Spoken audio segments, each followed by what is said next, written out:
अस्सलामु अलैकुम वरहमतुल्लाहि वबरकातुहू। हज़रात मोहतरम, आज हम इंशाअल्लाह ज़वजल अपनी इस मुख्तसर से वीडियो में बैत और इरादत के बारे में जानेंगे। इस बारे में जानेंगे कि आखिर बैत और इरादत होता क्या है, क्या ये दोनों अलग अलग चीज़ है या एक ही हैं, और साथ ही साथ बैत इरादत के बारे में जानेंगे और बैत का सबूत कुरान और हदीस में कहाँ कहाँ कुरान और हदीस में ज़िक्र है बैत के बारे में, कुरान और हदीस से सबूत के तौर पर इसको पेश करेंगे। साथ ही साथ बैत और इरादत के बारे में और भी बहुत सारी बातें जानेंगे जो अल्लाह ने कुरान मुक़द्दस में और हुज़ूर सल्लल्लाहु अलैहि वसल्लम ने अहादीस नबविया में बयान फरमाया है।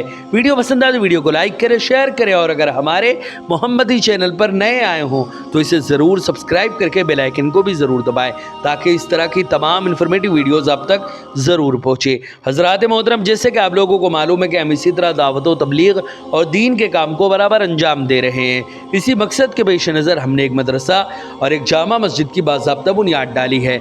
आप में से कोई भी अगर हमारे मदरसे, मस्जिद या दीन के काम में डोनेट करना चाहे और हमें सपोर्ट करना चाहे तो ज़कात, सदका, फितरा, अतिया, हदिया या किसी भी तरह का डोनेशन आप हमारे मदरसे, मस्जिद या दीन के काम में देना चाहें तो गूगल पे के ज़रिए, पेटीएम के ज़रिए, बैंक अकाउंट के ज़रिए या वेस्टर्न यूनियन के थ्रू, जिसके ज़रिए भी अल्लाह के रास्ते में आप डोनेट करना चाहें आप डोनेट कर सकते हैं। इनके नंबर और लिंक्स वीडियो की स्क्रीन और डिस्क्रिप्शन में है, आप जाएं और जो भी अल्लाह के रास्ते में डोनेट करना चाहें आप डोनेट कर सकते हैं। हज़रात मोहतरम, सबसे पहले तो बैत और इरादत का लुग़वी और इस्तिलाही मतलब हम समझेंगे कि आखिर बैत का लुग़वी यानी डिक्शनरी में बैत का मतलब आखिर क्या होता है। सबसे पहले तो उसका लुग़वी मतलब हम समझते हैं। बैत लुगत में आखिर क्या है ज़रा वो समझें पहले। बैत का माना ख़रीदो फ़रोख्त के हैं। ये लफ्ज़ दो मुतज़ाद माना रखता है। उर्फ़ में मुआहिदा पर भी इसका इतलाक़ होता है। अल्लाह रब्बुल इज़्ज़त ने सूरे फ़तह आयत नंबर 10 में वाज़े तौर पर फरमाया, इन्नल लज़ीना युबायऊनका इन्नमा युबायऊनल्लाह इला आखिरिल आया।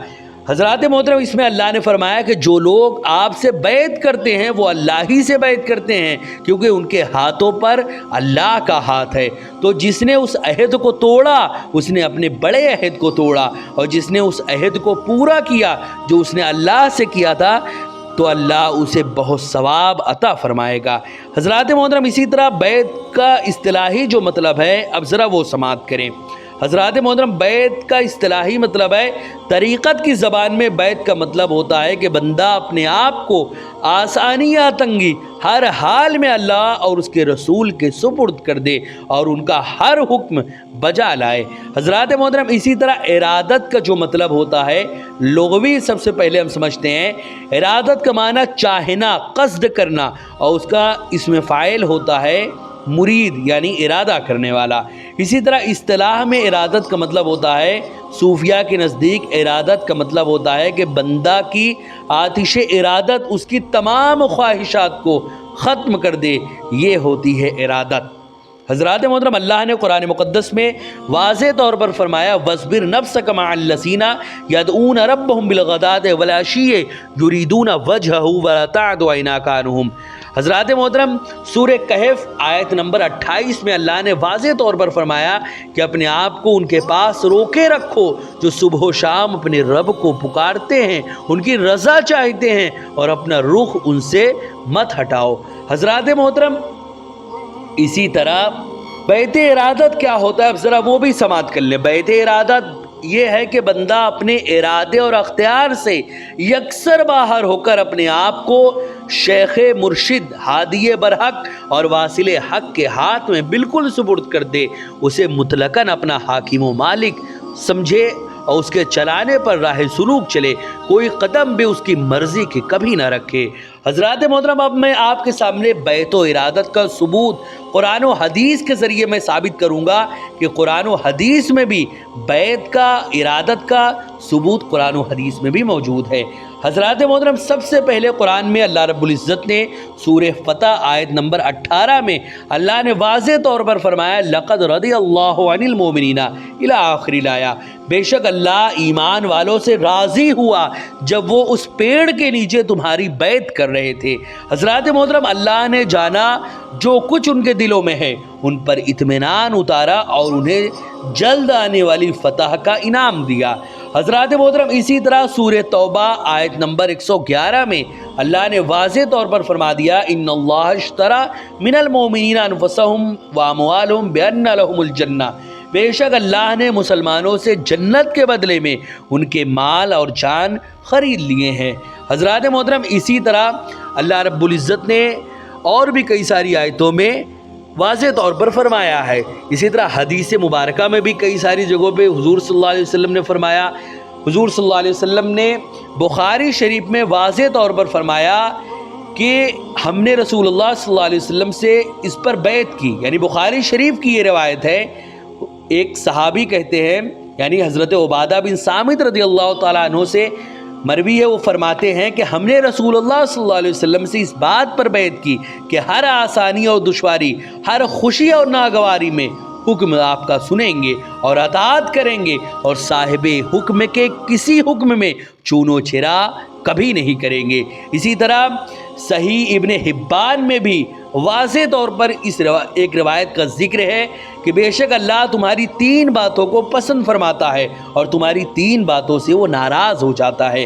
3 باتیں جن سے اللہ راضی ہوتا ہے وہ یہ ہیں کہ اللہ کی عبادت کرو، اللہ کے ساتھ کسی کو شریک نہ ٹھہراؤ، اور اللہ کی رسی کو مضبوطی سے پکڑ لو۔ اور 3 باتیں جن سے اللہ ناراض ہوتا ہے وہ یہ ہیں، کیل و قال کرنے سے، مال ضائع کرنے سے، اسی طرح بہت زیادہ سوال کرنے سے۔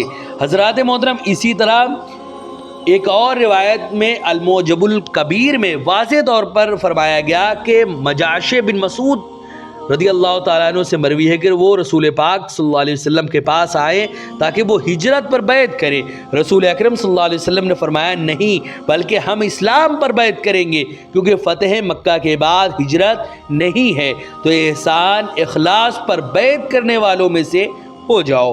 حضرات محترم، اسی طرح بخاری شریف کی ایک روایت ہے جس میں حضرت عبادہ بن صامت رضی اللہ تعالیٰ عنہ سے روایت ہے، وہ فرماتے ہیں کہ رسول اکرم صلی اللہ علیہ وسلم نے ہم لوگوں سے فرمایا کہ تم لوگ مجھ سے اس بات پر بیعت کرو کہ اللہ کے ساتھ کسی کو شریک نہیں ٹھہراؤ گے، اور چوری نہیں کرو گے، اور بدکاری نہیں کرو گے، اور اپنی اولاد کو قتل نہیں کرو گے، اور کسی پر بہتان نہیں لگاؤ گے، اور اچھی بات میں نافرمانی نہیں کرو گے۔ تو جس نے اس عہد کو پورا کیا، اللہ اور اس کو اجر دے گا، اور جس نے اس میں سے کسی عہد کو پورا نہیں کیا، اگر اس نے دنیا میں اس کو سزا دی، یعنی سزا دی جائے، تو یہ اس کے لیے گناہوں کا کفارہ اور پاکی ہے، اور جس نے اس میں یعنی ان میں سے کسی عہد کو پورا نہیں کیا اور اللہ نے اس کو چھپا لیا، تو یہ اللہ کی مرضی پر ہے، وہ چاہے گا تو معاف فرما دے گا، اور اگر چاہے گا تو سزا دے گا۔ حضرات محترم، اسی طرح حضرت عبادہ کہتے ہیں کہ ہم لوگوں نے رسول اللہ صلی اللہ علیہ وسلم سے انہی باتوں پر بیعت کی۔ حضرات محترم، پھر مرید آخر کون ہوتا ہے اور مرید کسے کہتے ہیں؟ اب ذرا وہ سماعت کریں۔ مرید اس کو کہتے ہیں جو اپنے ارادہ و اختیار سے باہر آ جائے اور اپنے آپ کو فنا فی الشیخ، یعنی اپنے ارادہ و اختیار کو شیخ کے حوالے کر دے، کیونکہ شیخ کے زیر حکم ہونا اللہ اور اس کے رسول صلی اللہ علیہ وسلم کے زیر حکم ہونا ہے، اور شیخ کی نافرمانی کرنا اللہ اور رسول کی نافرمانی کرنا ہے۔ حضرات محترم، اللہ کے رسول صلی اللہ علیہ وسلم نے فرمایا، العلماء ورثۃ الانبیاء، یعنی علماء ربانی اور مشائخ کرام ہی انبیاء کے اصل وارث ہوتے ہیں۔ اللہ رب العزت نے قرآن مقدس میں واضح طور پر فرمایا، واتبع سبیل من اناب الی، اس کی اتباع کرو جو میری طرف مائل ہو۔ دوسرے مقام پر فرمایا، ولا تطع من اغفلنا قلبہ عن ذکرنا، اس کی اتباع نہ کرو جس کے دل کو میں نے اپنے ذکر سے غافل کر دیا ہے۔ حضرات محترم، یہ تو ہوا مرید۔ مرشد کسے کہتے ہیں؟ اب ذرا وہ بھی سماعت کریں۔ مرشد کہتے ہیں مکمل طور پر نائب نبی ہوتا ہے مرشد۔ مرشد کے لیے بہت ساری شرطیں ہیں، لیکن ان میں سے کم از کم درج ذیل یعنی چند شرطیں آپ کے سامنے میں پیش کرتا ہوں جو مرشد کے لیے ہونا ضروری ہے۔ پہلی، صحبت و اجازت کا سلسلہ حضور صلی اللہ علیہ وسلم تک पहुँचता हो, ये मुर्शिद के लिए सबसे पहली शर्त है। दूसरी शर्त है सुन्नी सहीहुल अकीदा हो। तीसरी ज़रूरियात के मसाइल खुद हल करने की सलाहियत हो। चौथा फासिक मौलिन ना हो। पाँचवा नफ्स की खराबियों, ख्वाहिशात और शैतान की मक्कारियों से आगाह हो और उसका इलाज भी जानता हो। इसी तरह छठवीं जो शर्त है वो ये कि दूसरों की तरबियत कर सकता हो, मुरीदीन पर शफ़क़त रखता हो और उनके उयूब पर उन्हें मुत्तला भी करता हो। इसी तरह सातवीं जो शर्त है वो ये कि ख़ुद भी कामिल हो और दूसरों को भी कामिल बनाने की सलाहियत रखता हो। इसी तरह आठवीं शर्त है न महज सालिक न महज मजजूब हो, बल्कि सालिक मजजूब या फिर मजजूब सालिक हो। हज़रात मोहतरम, आजकल की जितनी भी बैतें और खिलाफतें हैं वो सब महज तबर्रुकन हैं या महज रस्मन हैं। ज़्यादातर उन पर बैत व खिलाफत का इतलाक़ ना करना ही ज़्यादा मुनासिब और बेहतर है, क्योंकि दुनिया और आखिरत में उसका कोई फ़ायदा नहीं। आला हज़रत रहमतुल्लाह अलैह फरमाते हैं, आजकल आम बैतें यही हैं, वो भी नेक नियतों की, वरना बहुत सारे लोगों की बैत दुनियावी अगराज़ फासिदा के लिए हुई है, वो खारिज अज़ बहस है। फतावा रज़विया में ये आला हज़रत ने वाज़ेह तौर पर फरमाया। इसी तरह और भी अलबत्ता बैत तबर्रुक का फ़ायदा इतना है कि साहिब सिलसिले से जो है वो मोहब्बत रखने वालों में शुमार होगा और मुमकिन है कि उनसे मोहब्बत रखने के सबब कल क़यामत में शफ़ाअत नसीब हो जाए। रसूलुल्लाह सल्लल्लाहु अलैहि वसल्लम फरमाते हैं, अलमरउ मा मन अहब्बा, क़यामत के दिन वो उसके साथ होगा जिससे वो मोहब्बत रखता है। यहाँ ये बात भी जहन में रहे कि खिलाफत की मज़कूरा शर्तों में से पहली 4 शर्तें जो लोगों में मशहूर भी हैं, ये पीर इत्तिसाल की शर्तें हैं और पीर इत्तिसाल से बैत होना तबर्रुक महज है। इसलिए पीर ईसाल की तलाश और उनका मुरीद होना, हकीकी बनना ज़रूरी है। यानी सबसे पहली बात तो हम एक ऐसे पीर को तलाश करें जो पीर ईसाल हो। पीर ईसाल की तलाश और उनका मुरीद हकीकी बनना हम सभी के लिए ज़रूरी है। अगर हमने ऐसा नहीं किया तो यकीनन हमने अपनी बागडोर शैतान और नफ्स के सुपुर्द कर दी। हज़रात मोहतरम, वीडियो पसंद आए तो वीडियो को लाइक करें, शेयर करें और अगर हमारे मोहम्मदी चैनल पर नए आए हों तो इसे ज़रूर सब्सक्राइब करके बेल आइकन को भी ज़रूर दबाएं। उम्मीद है कि तमाम बातें आपकी समझ में आ गई होंगी। कोई बात समझ में ना आई हो या कोई बात सवाल करना है कोई, तो कमेंट बॉक्स में ज़रूर बताएं। हज़रात मोहतरम, वीडियो पसंद आए तो वीडियो को लाइक करें और ज़्यादातर लोगों तक हमारी तमाम वीडियोज़ को शेयर करें। अस्सलामु अलैकुम वरहमतुल्लाहि वबरकातुहू।